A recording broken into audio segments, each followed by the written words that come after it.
एक और चीज़ आपने नोटिस की होगी, अब लोगों को बहुत शौक हो गया अपने घर को प्लांट्स के साथ डेकोरेट करने का। एक एस्थेटिक वे में लोग अपने घर में प्लांट्स रखना स्टार्ट हो गए हैं।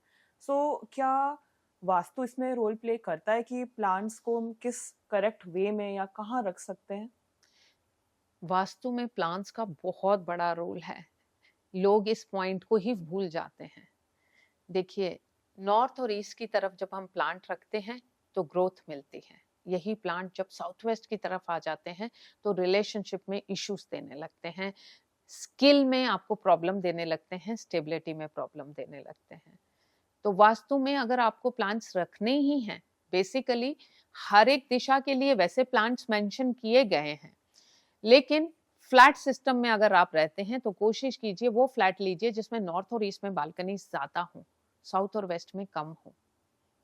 ओपननेस हमें साउथ वेस्ट में नहीं चाहिए होती, नॉर्थ और ईस्ट में चाहिए, तो उन्हीं बालकनीज में आप बड़े बड़े प्लांटर्स रखें। अगर साउथ वेस्ट में बालकनी आ गई है तो वहाँ सिटिंग बना लीजिए ना, कोई टेबल चेयर रख लीजिए, लेकिन प्लांटर्स मत रखिए वहां पे। जरूरी है अगर आप ग्रो करना चाहते हैं। अब आ जाता है कि कौन से प्लांट घर में नहीं रखने चाहिए। तो मैं सख्त खिलाफ हूं बोनसाई प्लांट के। बोनसाई क्या है? आपने एक ट्री को उसके मिनिएचर में क्रिएट किया, बोना बना दिया आपने, तो क्या होता है, आने वाली जनरेशन्स पे उसका इम्पैक्ट होता है, उनकी हाइट नहीं बढ़ती है, उनको हाइट को लेकर इश्यूज आने शुरू हो जाते हैं। दूसरा, कांटेदार वृक्ष जिनमें थॉर्न्स हो वो नहीं लेने चाहिए। अगर थॉर्न वाले प्लांट में कोई अलाउड भी है ना, तो वो है गुलाब का, एलोवेरा, ये सब अलाउड है। जो हर घर में एक प्लांट होना चाहिए वो है तुलसी, क्योंकि तुलसी के प्लांट में मरकरी कंटेंट होता है, और मरकरी जो होती है ना, सारे घर की नेगेटिविटी को खत्म कर देती है। देखिए, आपने कई बार सुना है ना, मरकरी में मेडिकल प्रॉपर्टीज भी होती हैं। तो अगर आप ये तुलसी का प्लांट आप अपने घर के नॉर्थ नॉर्थ ईस्ट में रख देंगे ना, तो घर में सबकी हेल्थ इंप्रूव होनी शुरू हो जाएगी।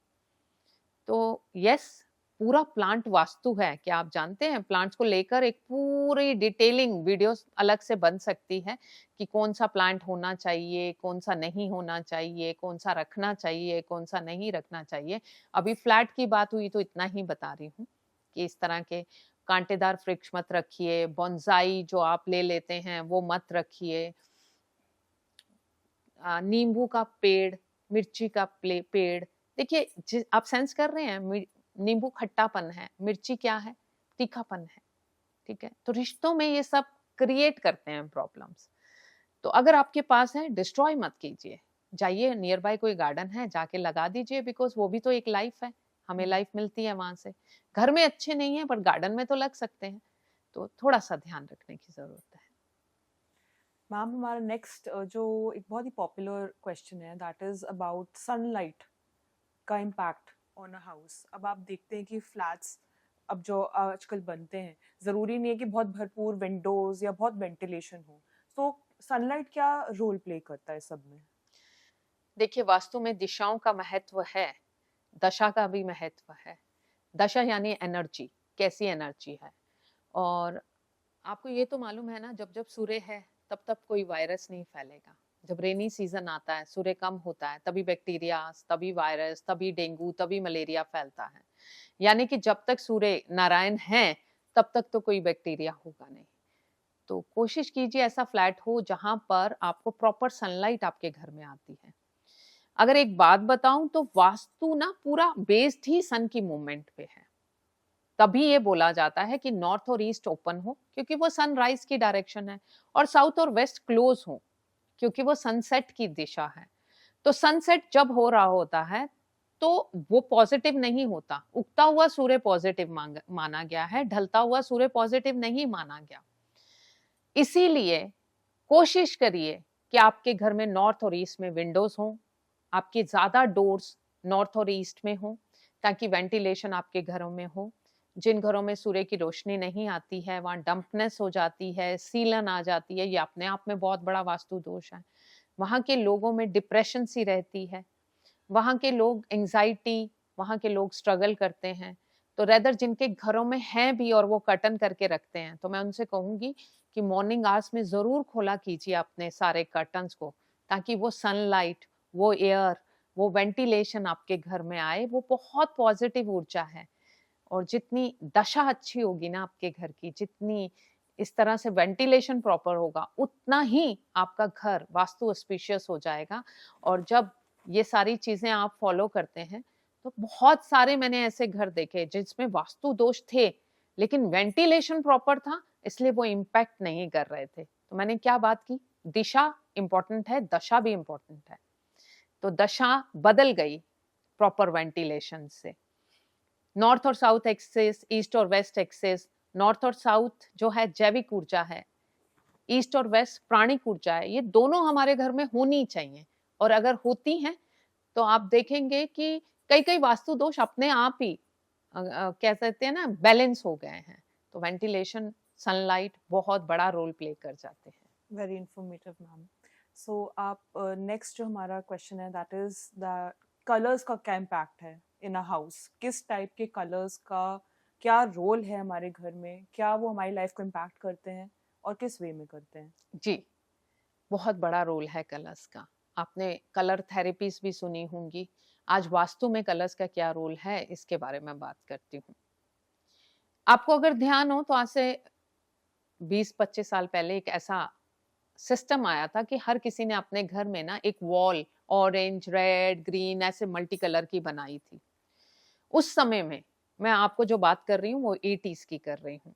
लोगों की लाइफ में अचानक से बहुत सारी स्ट्रगल आई, एंड फिर अचानक से उन दीवारों को हटा दिया गया, वो एशियन पेंट की बड़ी बड़ी रेड वॉल्स। और ये क्योंकि घर में जितना लाइट कलर होगा, जैसे क्रीम, आइवरी, वाइट, उतनी सूदनेस होगी। और जितने आप ब्राइट कलर लेंगे जैसे रेड, ऑरेंज, ये एग्रेशन को भी तो दिखाते हैं, तो घर में एग्रेशन बढ़ना शुरू हो जाएगा।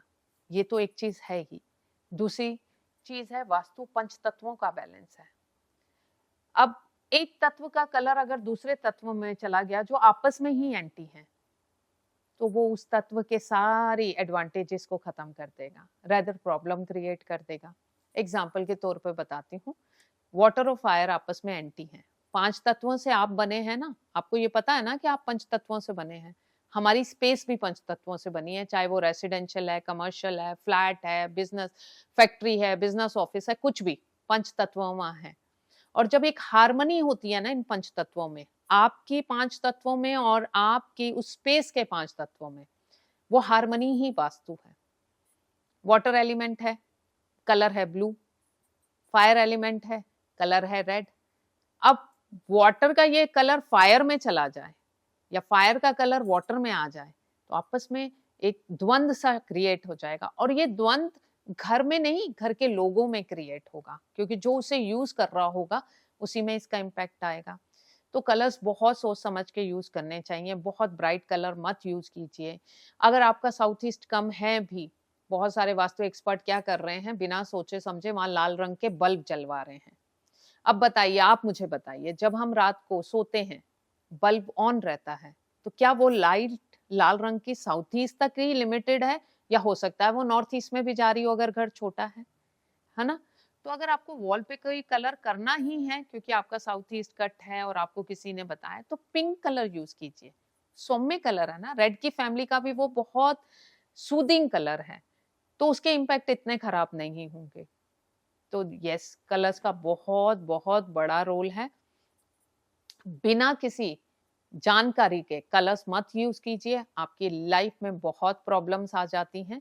इसी कारण से जो वास्तु फॉर रेसिडेंशियल हमारा जो एक कोचिंग प्रोग्राम है जो हम कराते हैं, इसीलिए कराते हैं कि करोड़ों के आपने फ्लैट खरीद लिए, लेकिन वो करोड़ों का फ्लैट क्या आपके लिए ऑस्पिशियस होने भी वाला है या नहीं होने वाला, अगर आपको पहले से ही पता चल जाए खरीदने से पहले, तो एटलीस्ट आपके जीवन सुधर जाए।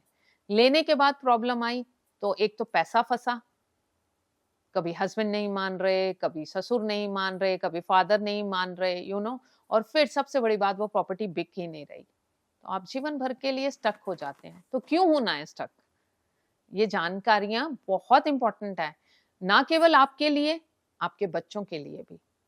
आपको मैं एक चीज बताती हूँ, क्योंकि मैं वास्तु एक्सपर्ट हूँ, मुझे देखते देखते मेरी डॉटर ने वास्तु को सीखा, and when she get married she comes to know that her bedroom is not in right position after marriage.